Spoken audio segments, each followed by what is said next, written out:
നമസ്കാരം, news 99 one time ന്യൂസിലേക്ക് സ്വാഗതം. ഓരോ മുഹൂർത്തങ്ങൾക്കും അതിൻ്റെതായ സന്തോഷങ്ങളുണ്ട്.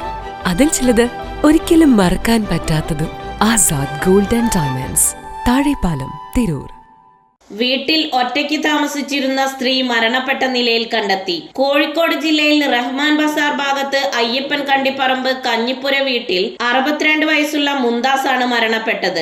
2 ദിവസമായി മുന്താസ് എന്നവരെ വീടിന് പുറത്തേക്ക് കാണാത്തതുകൊണ്ട് നടത്തിയ അന്വേഷണത്തിലാണ് വീടിനകത്ത് മരണപ്പെട്ട നിലയിൽ കണ്ടത്. തുടർന്ന് പ്രദേശവാസികൾ നല്ലളം പോലീസ് സ്റ്റേഷനിൽ വിവരമറിയിക്കുകയായിരുന്നു. നല്ലളം പോലീസിന്റെ നിർദ്ദേശപ്രകാരം താലൂക്ക് ദുരന്ത നിവാരണ സേന ജില്ലാ കോർഡിനേറ്റർ മഠത്തിൽ അബ്ദുൽ അസീസിന്റെ നേതൃത്വത്തിലുള്ള ടീം അംഗങ്ങൾ ഇൻക്വസ്റ്റ് നടപടികൾ മറ്റും പൂർത്തീകരിക്കുന്നതിൽ പങ്കാളികളായി. ജില്ലാ വളണ്ടിയർ ക്യാപ്റ്റൻ മിർഷാദ് ചെറിയടത്ത്, കോർഡിനേറ്റർമാരായ റിയാസ് മോളിയേക്കൽ, റിയാസ് ചങ്കുംകടവ്, ഉസ്മാൻ പെരുമണ്ണ, ഹബീബ് റഹ്മാൻ, സാബിറ മാത്തറ, നൗഫൽ കമ്പിളിപ്പറമ്പ്, ഷാനിഷാൻ നല്ലളം, ഒമർ ഷെരീഫ് തുടങ്ങിയ 15ഓളം വളണ്ടിയർമാർ നടപടിക്രമങ്ങൾ പൂർത്തീകരിക്കുന്നതിൽ പങ്കാളികളായി. നടപടിക്രമങ്ങൾക്ക് ശേഷം മൃതദേഹം മെഡിക്കൽ കോളേജിലേക്ക് മാറ്റി. News desk, news 99.